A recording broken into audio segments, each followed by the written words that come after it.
बेटे जहाँ पे हम लोग चैप्टर कर रहे थे, हम लोग उसके आगे आज स्टार्ट करेंगे।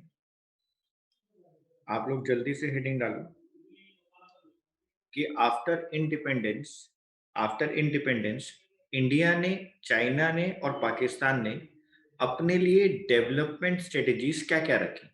तो हम इंडिविजुअल बात करते हैं। पहले हम बात करते हैं development strategies.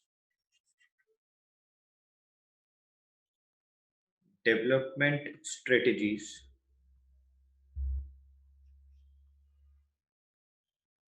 Of India.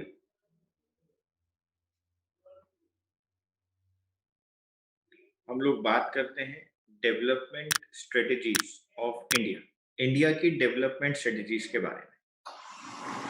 Point number 1, India ने अपने ट्रेड सिस्टम को स्ट्रॉन्ग करने के लिए, ट्रेड सिस्टम को बढ़ाने के लिए, बेटे डोमेस्टिक ट्रेड को आगे ले जाने के लिए, अपने यहाँ पर फॉरेन एक्सचेंज को इंक्रीज करने के लिए, फॉरेन ट्रेड को बढ़ाने के लिए 1991 के अंदर इकोनॉमिक रिफॉर्म्स करें। और उस 1991 के इकोनॉमिक रिफॉर्म्स को हम लोग जानते हैं एलपीजी के नाम से, लिबरलाइजेशन, प्राइवेटाइजेशन और globalisation.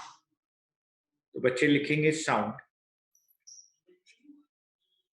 Trade system, sound trade system India initiated economic reforms in 1991 and introduced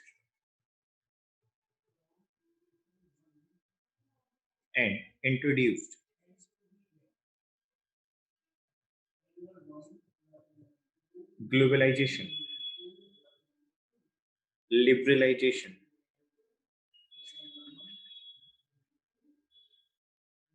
and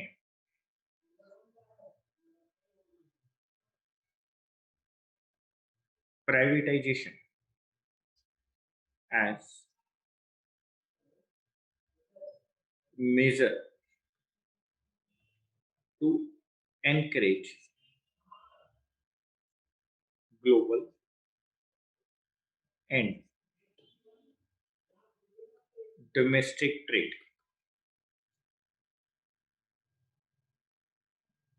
These reforms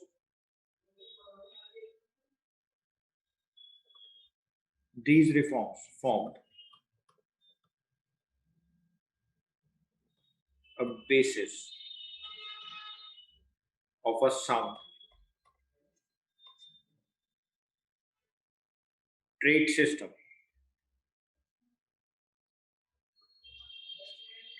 and encouraged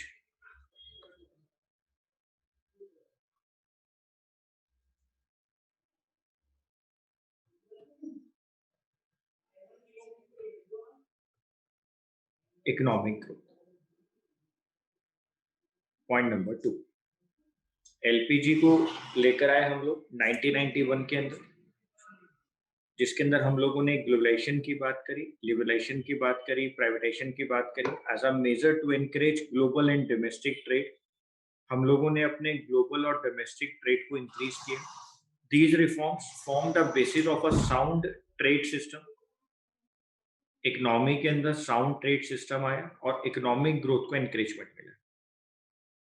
sir LPG आने के बाद हमने और क्या अपने यहाँ पर डेवलपमेंट स्ट्रेटजीज लाई, इंडिया ने और क्या चीजें करी बेटे, हमने और क्या किया डेवलपमेंट स्ट्रेटजीज को सुधारते हुए, हम लोग और किस चीज पर काम कर रहे थे, हमारे जो 5 ईयर इकोनॉमिक प्लान्स बन रहे थे वो किस चीज को लेकर बन रहे थे।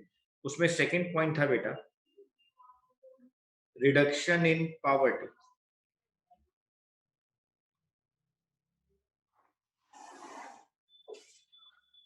Reduction in poverty,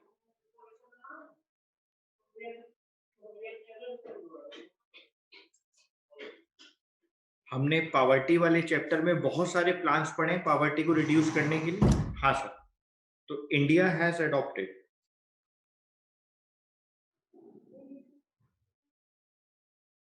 India has adopted several poverty alleviation programs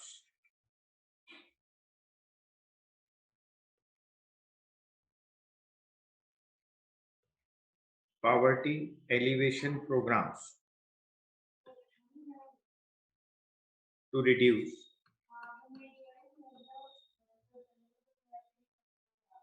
poverty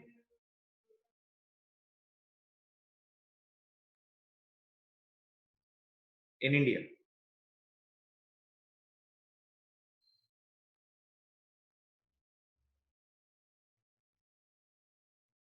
This helped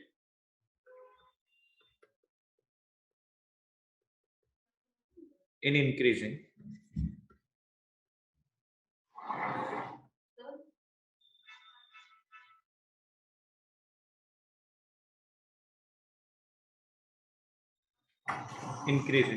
per capita income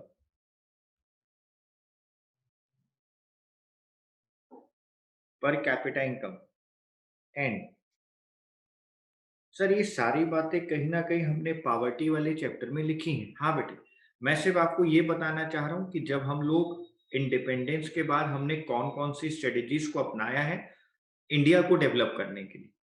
तो India has adopted several poverty alleviation programs to reduce poverty in India. This helped in increasing per capita income and rising nutrition level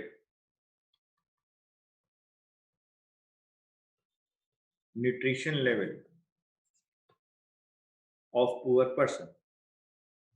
This lead to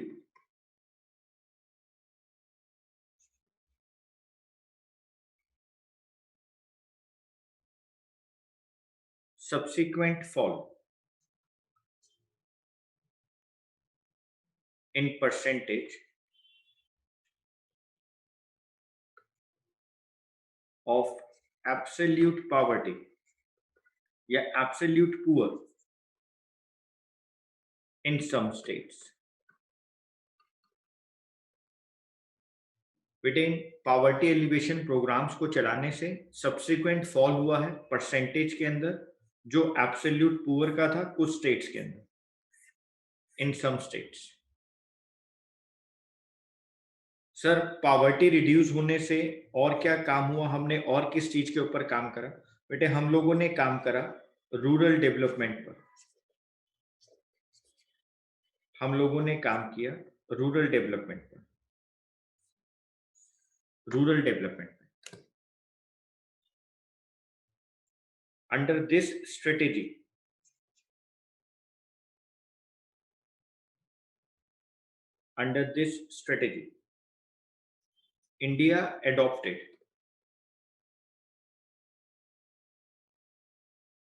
India adopted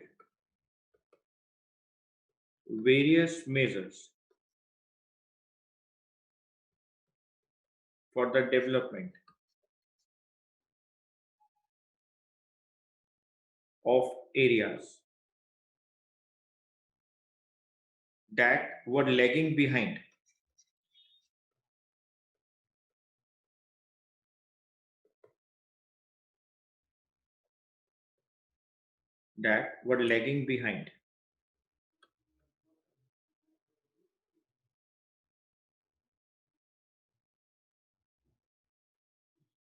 in the rural economy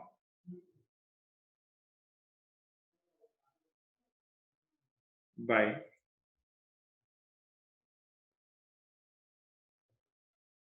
concentrating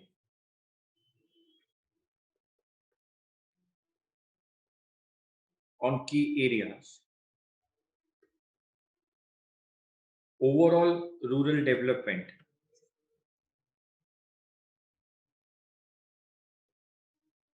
was ensured.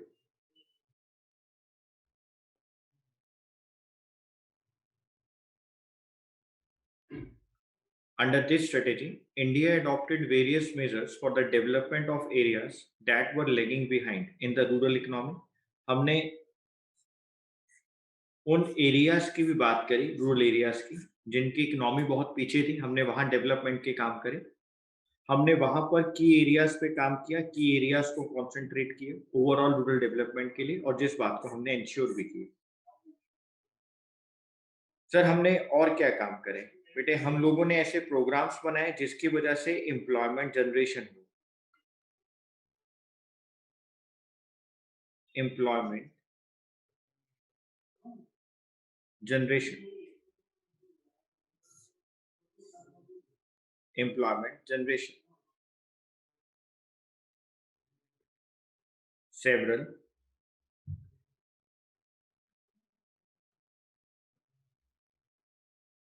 Economic reforms,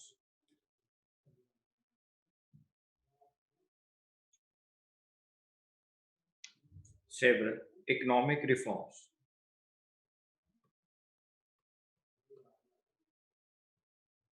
were initiated to generate employment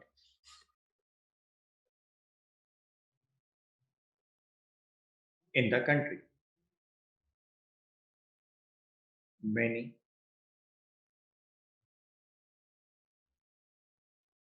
employment generation programs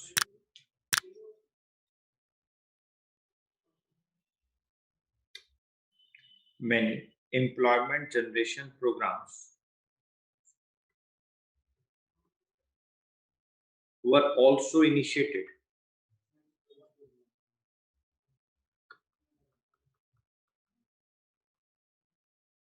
with an aim with an aim to provide gainful self employment। हम लोगों ने employment generation के लिए schemes बनाए, economic reforms करें। Many employment generation programmes were also initiated, हम लोगों ने उसको इनिशिएट किया विद एन एम, क्या एम रखकर, जो कि प्रोवाइड करें गेनफुल सेल्फ एम्प्लॉयमेंट अपॉर्चुनिटीज। हमने एम्प्लॉयमेंट के लिए काम किया, हमने रूरल डेवलपमेंट के लिए काम किया, पॉवर्टी को रिड्यूस करने के लिए काम किया, और साउंड ट्रेड सिस्टम के लिए काम किया कि इंडिया के अंदर एक ट्रेड सिस्टम बहुत अच्छा बने, जहां पे हम लोग ग्लोबलाइज भी हों, अपने आप को लिबरलाइज भी करें और प्राइवेटाइजेशन को भी बढ़ावा दें। सर ये हमने बातें कहीं ना कहीं किसी ना किसी चैप्टर में जरूर डिस्कस की हैं। हाँ बेटे, अब आप इंपॉर्टेंट लिखेंगे, एग्जाम में आपसे पूछा जा सकता है, और इंपॉर्टेंट टॉपिक है बेटे, डेवलपमेंट स्ट्रेटेजीज ऑफ चाइना।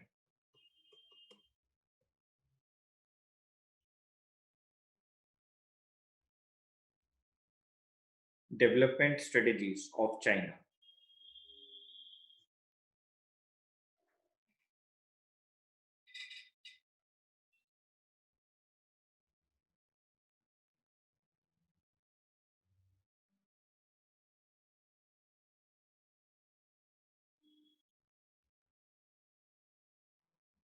बेटा जल्दी लिखेंगे आप लोग।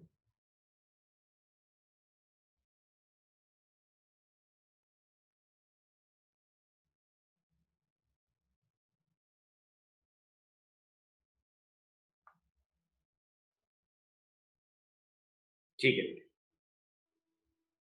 अब मैं इसको धीरे धीरे समझाता जाऊंगा और लिखवाता जाऊंगा। After the establishment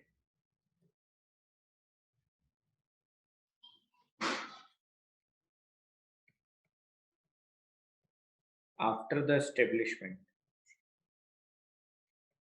of People's Republic of China under one party, under one party rule, मतलब वहां पर बेटे एक ही पार्टी का रूल होगा। After the establishment of People's Republic of China under one party rule, all the critical sectors of the economy, all the critical sectors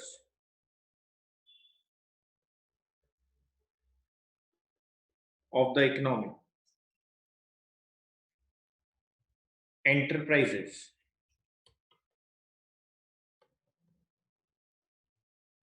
and land owned and operated by individuals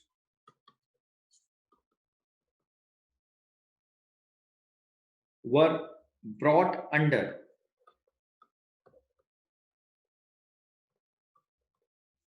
were brought under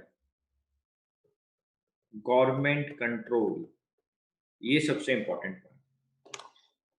people Republic of China की establishment के बाद जितने भी critical sector थे economy के अंदर, जितने भी क्रिटिकल सेक्टर थे इकोनॉमी के अंदर, एंटरप्राइजेस थे, लैंड ओन थी, ऑपरेटेड जो इंडिविजुअल्स कर रहे थे, बेटे वो सब गवर्नमेंट के कंट्रोल में आ रहे, यानी गवर्नमेंट उस पर अपना फुल कंट्रोल रखती। सर यहाँ पे अब क्या क्या डेवलपमेंट स्ट्रेटेजीज बनाएंगे बेटे, सबसे इंपॉर्टेंट बात करेंगे। सबसे इंपॉर्टेंट बात, हम यहाँ पर 3 चीजों की बात करेंगे जो चाइना में हुआ। First, great leap forward. इसको बेटे हम लोग GLF भी कहते हैं, ग्रेट लीप फॉरवर्ड, जो वहां के इंडस्ट्रीज को स्टेब्लिश करने में बहुत अच्छा मूवमेंट था।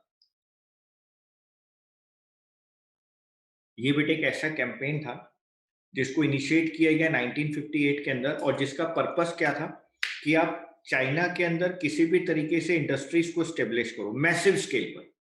हर किसी को इंडस्ट्रीज के इंपॉर्टेंट के बारे में बताओ, इंपॉर्टेंस के बारे में बताओ, और आप इंडस्ट्रीज को किसी भी तरीके से वहां पे डेवलप करो, इंडस्ट्रीज को लेकर आओ, लोगों को एनकरेज करो कि वो इंडस्ट्रीज को सेटअप करें। सर कहाँ सेटअप करें बेटे? अपने ही घर के पीछे बैकयार्ड में, जो रूरल एरियाज है वहां पे करें। और ऐसा लोगों ने वहां पे किया, ऐसा लोगों ने वहां किया, इंडस्ट्रीज को सेटअप किया, घर के पीछे बैकयार्ड में इंडस्ट्री सेटअप करी, कुछ ना कुछ कारखाना लगाया किसी भी गुड्स को बनाने के लिए। और बेटे यहाँ पर कम्यून सिस्टम ने उनकी हेल्प करी। Under the commune system people collectively cultivated land, लोगों ने मिलकर लैंड को भी एक साथ कल्टीवेट किया। ठीक है सर, देखो this campaign CAMPAIGN, this campaign initiated in 1958 aimed at industrialization industrializing the country on a massive scale। आप अपनी कंट्री के अंदर इंडस्ट्रीज को सेटअप करें मैसिव स्केल के ऊपर, लार्ज स्केल के ऊपर। People were encouraged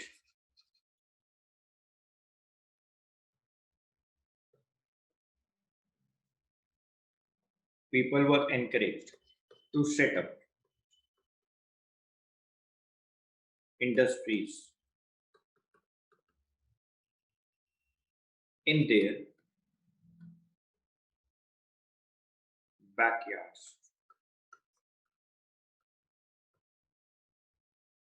in rural areas. Rural areas में क्या काम हुआ बेटे, ये बहुत इंपॉर्टेंट है। In rural areas communes were started,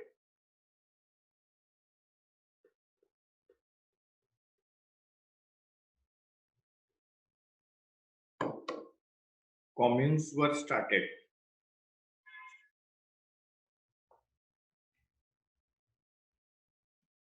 sir इस सिस्टम में क्या था, कम्यून सिस्टम में क्या था sir?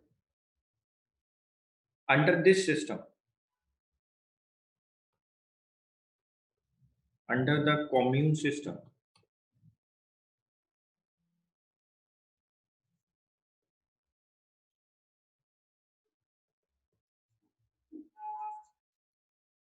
people collectively cultivated land,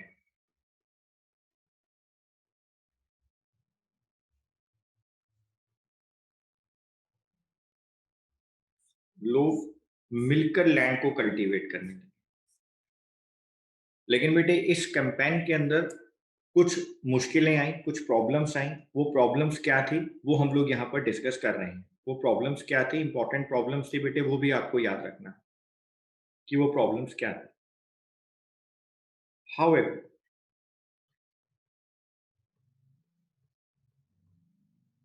this campaign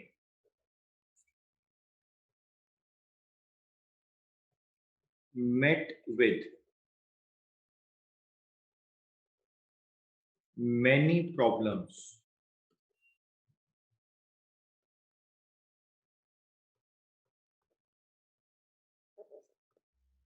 Important among them are, वहां पे बेटे सबसे बड़ी प्रॉब्लम आई थी कि वहां पर उस वक्त ड्रॉट आ गया था, चाइना में ड्रॉट हुआ, जिसकी वजह से 30 मिलियन लोग मारे गए। अ सीवियर ड्रॉट, सूखा पड़ गया बेटे, DROUGST, severe drought caused havoc in China, killing about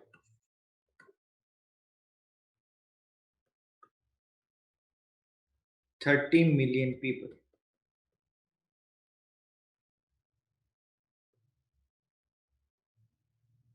point number B, बेटे पॉलिटिकल कंफ्लिक्ट हो गए चाइना और रशिया के, बहुत ज्यादा पॉलिटिकल कंफ्लिक्ट हुए, जिसकी वजह से रशिया ने अपने प्रोफेशनल्स को जो चाइना में जाकर काम कर रहे थे बेटे उनको विड्रॉ कर लिया। Due to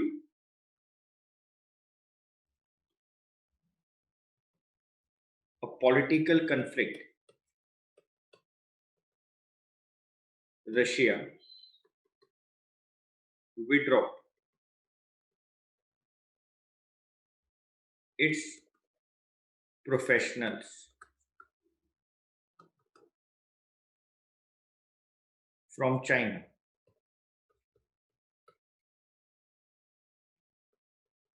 which were sent to help in the industrialisation process. जो वहां पर हेल्प कर रहे थे चाइनीज की इंडस्ट्रीज को सेटअप करने के लिए, रशिया ने उन सबको विड्रॉ कर लिया। रशिया से बहुत सारे प्रोफेशनल्स चाइना में थे बेटे, जो वहां पे इंडस्ट्रीज को सेटअप करने में, इंडस्ट्रीज के प्रोसेस में, इंडस्ट्रियलाइजेशन के प्रोसेस में चाइना की हेल्प कर रहे थे। पॉलिटिकल कंफ्लिक्ट हुआ, रशिया ने अपने सारे प्रोफेशनल्स को विड्रॉ कर लिया चाइना से। ये भी एक बहुत बड़ा सेटबैक था चाइना के लिए। ओके सर, बेटे इसको कहा गया ग्रेट लीप फॉरवर्ड।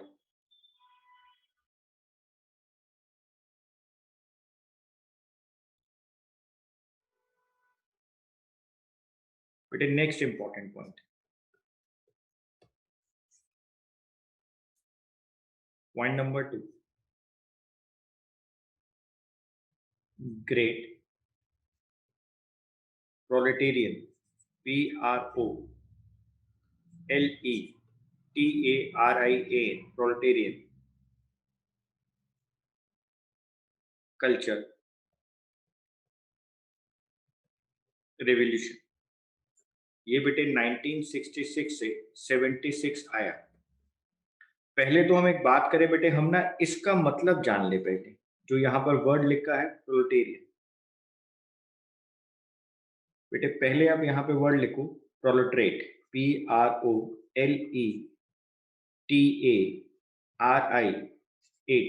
आप पहले इसका मतलब देखो,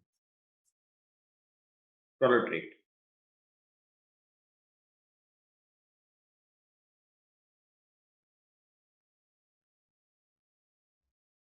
बेटे इसका मतलब है वर्किंग क्लास, जो लोग काम करते हैं, या हम इसको बोल सकते हैं college going youth regarded collectively.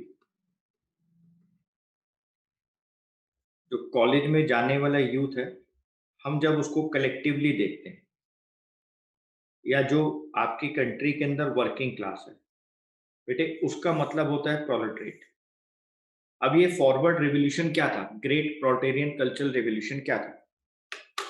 बेटे इसको इंट्रोड्यूस किया था 1965 के अंदर मायो ने, जो ग्रेट प्रोलेटेरियन कल्चरल रिवॉल्यूशन लेकर आए। बेटे इसके अंदर क्या किया उन्होंने ना, सारे स्कूल्स कॉलेजेस सब बंद करवा दिए। और बेटे स्कूल कॉलेजेस सब बंद करवा के, शट डाउन करवा के, स्टूडेंट्स को, यूथ को कलेक्टिवली मोबिलाइज किया। और मोबिलाइज किसके लिए किया? जो वहां पे गवर्नमेंट है बेटे, उसकी पॉलिसीज को क्रिटिसाइज करने के लिए।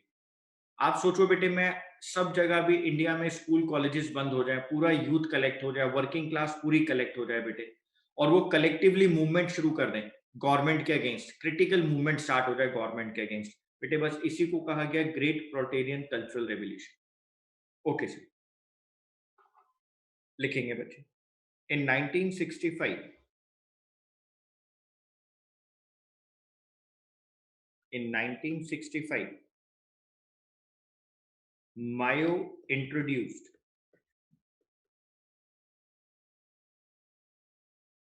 the great proletarian culture revolution।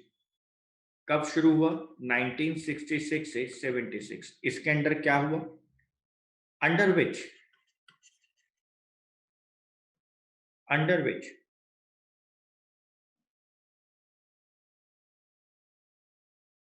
schools, colleges,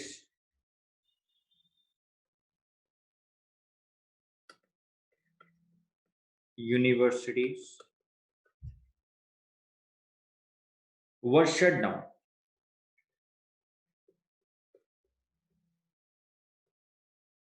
were shut down, and students were called for massive youth mobilization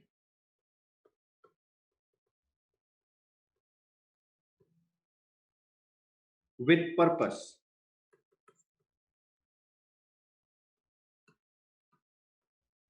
to criticize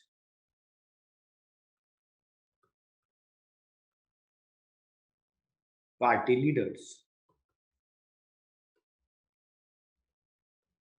party के लीडर्स को क्रिटिकली क्रिटिसाइज करो, उनकी पॉलिसीज को क्रिटिकली क्रिटिसाइज करो। सर ये क्रिटिसाइज कहाँ कर रहे थे? बेटे देखो, मैं यहाँ ना कुछ लोग बनाता हूँ।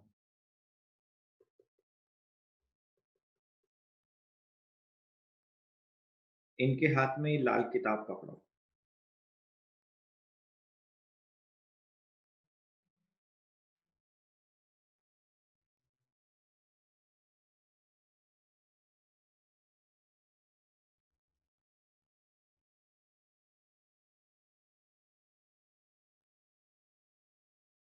लाल किताब पकड़ाई बेटे?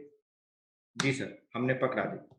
बेटे ये ना इसी रेड कलर की बुक में क्रिटिसाइज कर रहे थे, और वहां पे पता है इनको क्या कहा जाता था? वहां पे इनको कहा जाता था रेड गार्ड्स। चाइना में इनका नाम रखा गया रेड गार्ड्स। वो इन्हीं बुक्स में इनको क्रिटिकली क्रिटिसाइज कर रहे थे। ओके सर, जल्दी से नोट करेंगे बच्चे।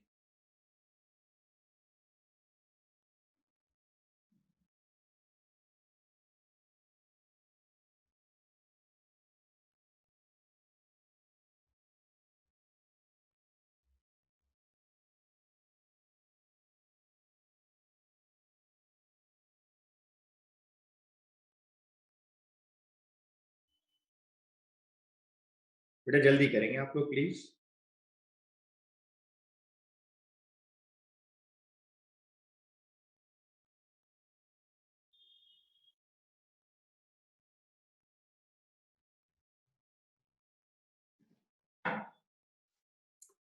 ठीक है sir. Next point number 3 important लिखे। बेटे चाइना के अंदर 1978 के अंदर रिफॉर्म पॉलिसीज लाई गई। 1978 रिफॉर्म्स।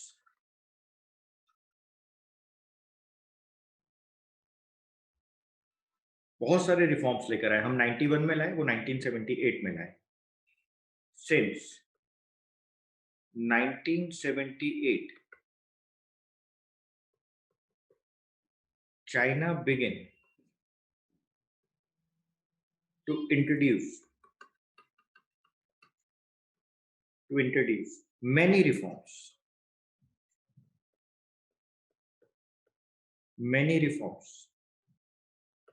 In phases. अलग अलग फेजेस के अंदर वो रिफॉर्म्स को लेकर आए। Many reforms in phases. वो कहां वो रिफॉर्म्स लेकर आए? The reforms were initiated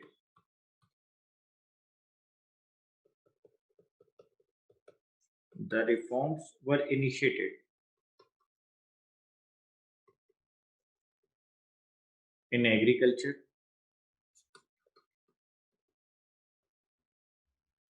foreign trade and investment sector, FDIs वाले सेक्टर में। इन्वेस्टमेंट सेक्टर, एग्रीकल्चर के अंदर रिफॉर्म्स लाए, अपने फॉरेन ट्रेड में रिफॉर्म्स लेकर आए, अपने इन्वेस्टमेंट सेक्टर के अंदर रिफॉर्म्स लेकर आए। सर वो क्या रिफॉर्म्स लेकर आए? मैं उसी की बात करता हूं। In agriculture, in agriculture lands were divided into small plots which were allocated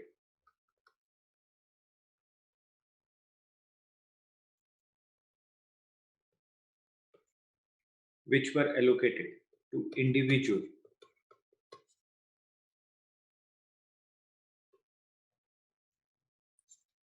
households.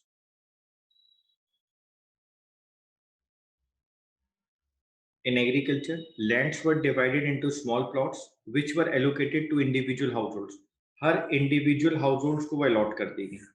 और उनसे क्या कहा गया? सबसे इंपॉर्टेंट बात, उनसे क्या कहा गया?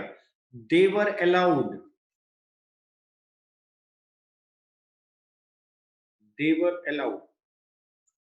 to keep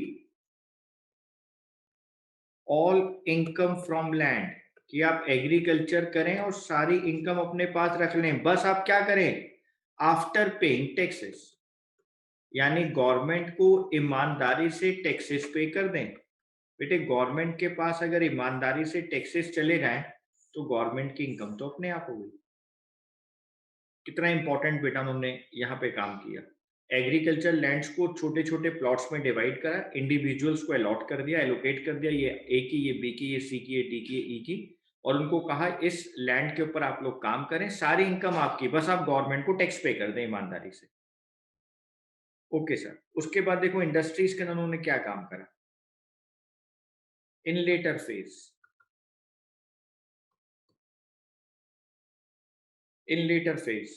reforms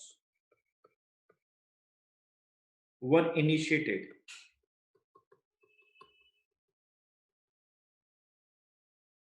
in industrial sector, in industrial sector. All enterprises which were owned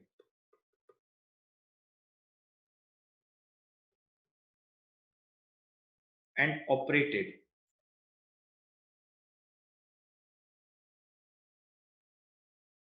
by local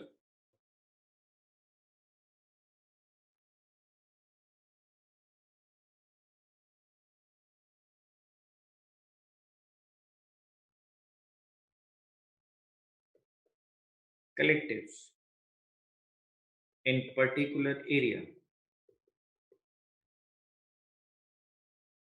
were allowed to produce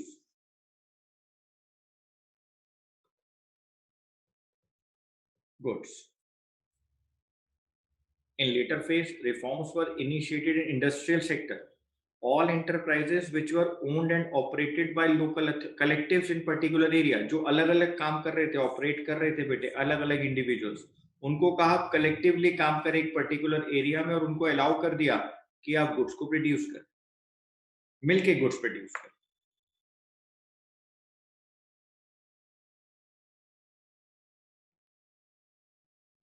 sir इससे फिर क्या हुआ बेटे, एक बात बताओ, जब इन इंडिविजुअल्स को, इन एंटरप्राइजेस को कह दिया कि आप लोग मिलके काम करें, आप लोग मिलके गुड्स प्रोड्यूस करें, तो क्या इन्होंने फिर वहां के पब्लिक सेक्टर को, जो चाइना का पब्लिक सेक्टर है जिसको कहा जाता है स्टेट ओन्ड एंटरप्राइजेस, चाइना के अंदर एसओई, स्टेट ओन्ड एंटरप्राइजेस, उसको कंपटीशन मिला होगा ना?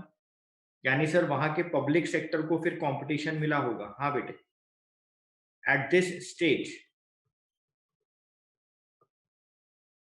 At this stage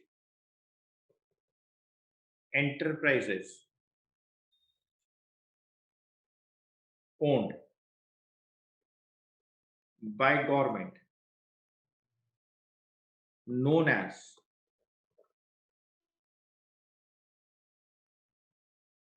state owned enterprises, यानी कि SOES, जिसको हम इंडिया में क्या कहते हैं, public sector. In India we call them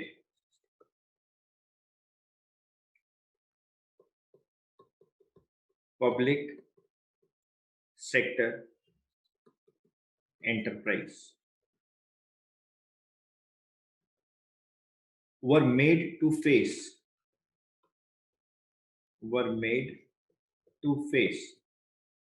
competition.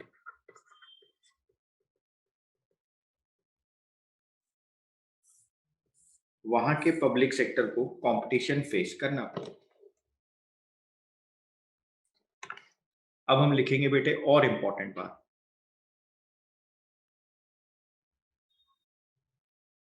एक और इंपॉर्टेंट रिफॉर्म होगा.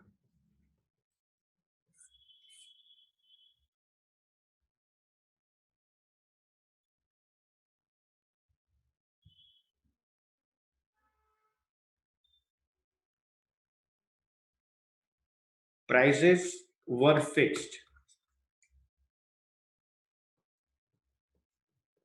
in two ways, जिसको ड्यूअल प्राइस पॉलिसी कहा गया. इन two ways,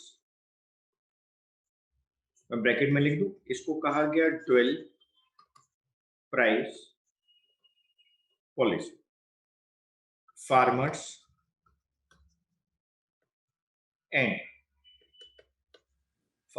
and industrial units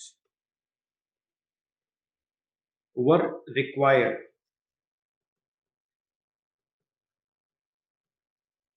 to buy and sell fixed quantities of input and outputs on the basis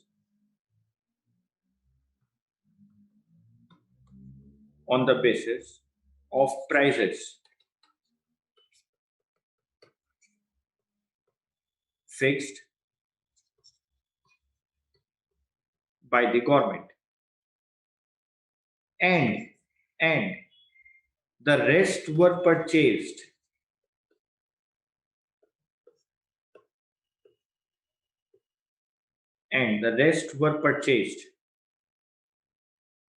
and sold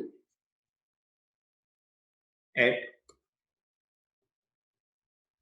market prices.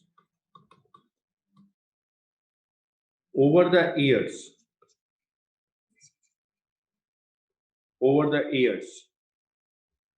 as production increased,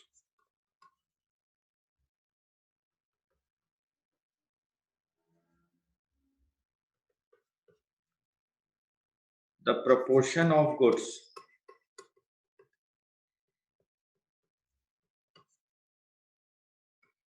or inputs transacted in the market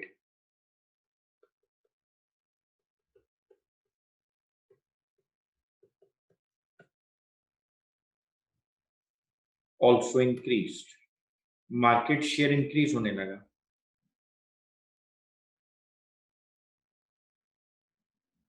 In order to attract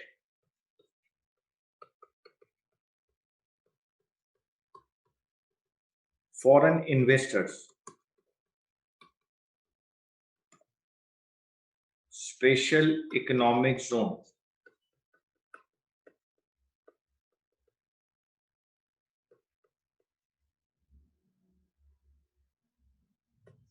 were set.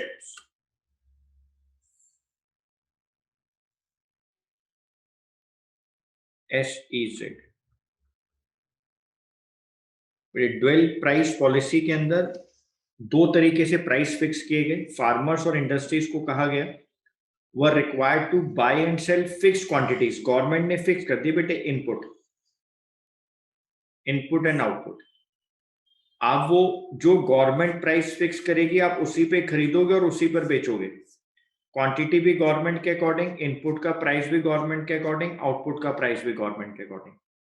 उसके बाद जो बच जाता है, मान लो मैंने 2000 units बनाई, government ने कहा 1200 यूनिट्स गवर्नमेंट परचेज करेगी, गवर्नमेंट प्राइस पर आपको सेल करनी है जो गवर्नमेंट ने आपको कहा. रेस्ट कितनी रह गई मेरे पास? 800 यूनिट्स. उन्होंने कहा ये आपकी, इस पे पूरा अधिकार आपका. The rest were purchase and sold at market prices.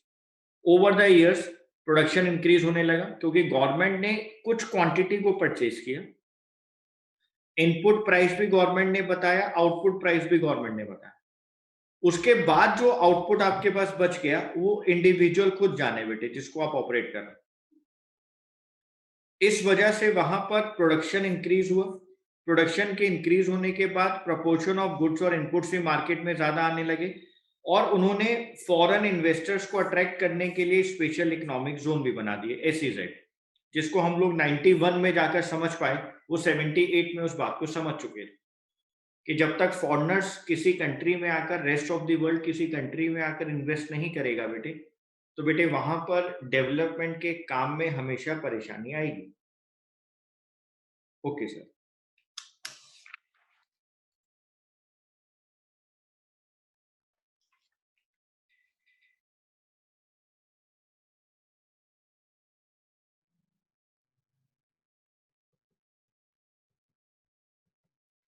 Development strategies of Pakistan. मैं आपको फिर बोलूंगा बेटे, हमारी स्ट्रेटेजीज में और पाकिस्तान की स्ट्रेटेजीज के अंदर ज्यादा फर्क नहीं था. वो लोग भी हम लोगों को ही कॉपी कर रहे थे. मैं यहाँ पर सिर्फ आपको पॉइंट्स लिखवा रहा हूँ क्योंकि उनकी स्ट्रेटेजीज में और हमारी स्ट्रेटेजीज में ज्यादा फर्क नहीं रहा. और मैं यहाँ पे लिखवा रहा हूँ रेफर नोट्स. उन्होंने भी हमारी तरह मिक्स्ड इकोनॉमी को अपनाया, यानी गवर्नमेंट सेक्टर और प्राइवेट सेक्टर मिलकर काम करेंगे. उन्होंने भी मिक्स्ड इकोनॉमी वाला मॉडल, मिक्स्ड इकोनॉमी वाला सिस्टम अपनी इकोनॉमी के अंदर फॉलो किया. Pakistan also follow a mixed economy system where both public and private sector coexist.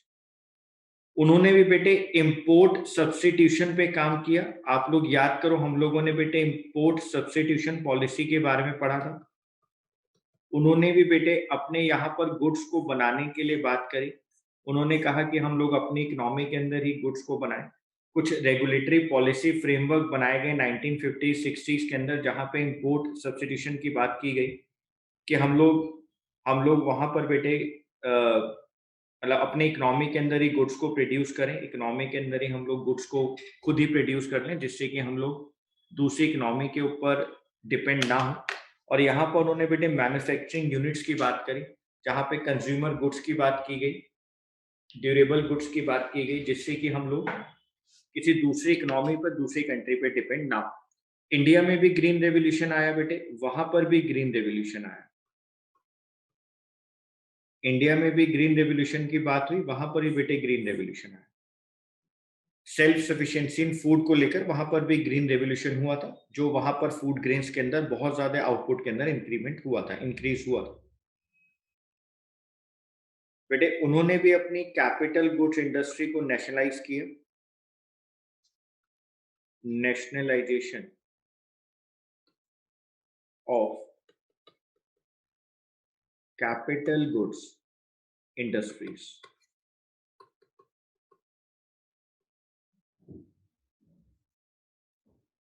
उन्होंने भी अपने बेटे कैपिटल गुड्स इंडस्ट्रीज को नेशनलाइज किए 1970s के अंदर। तो ऑलमोस्ट हमारी तरह ही उन्होंने डेवलपमेंट स्ट्रेटेजीज को रखा बेटे। और सर इनको फाइनेंशियल सपोर्ट कहाँ से मिलती रही? बेटे इनको फाइनेंशियल सपोर्ट वेस्टर्न कंट्रीज से मिली, जिससे इनकी इकोनॉमिक ग्रोथ हुई। गवर्नमेंट ने प्राइवेट सेक्टर्स को बहुत इंसेंटिव दिया, यहाँ पर बहुत इन्वेस्टमेंट भी किया वेस्टर्न कंट्रीज ने। लेकिन बेटे पॉलिटिकल अनस्टेबिलिटी होने की वजह से पाकिस्तान अपने आप को डेवलप नहीं कर पाया। वहां पर बेटे पॉलिटिकल अनस्टेबिलिटी बहुत रही, जिसकी वजह से पाकिस्तान बेटे एक अनस्टेबल कंडीशन में हमेशा से रहा और अभी भी है। ओके सर, हमने यहाँ पर लिख दिया है रेफर नोट्स, आप इन पॉइंट्स को नोट्स में से रेफर कर सकते हैं।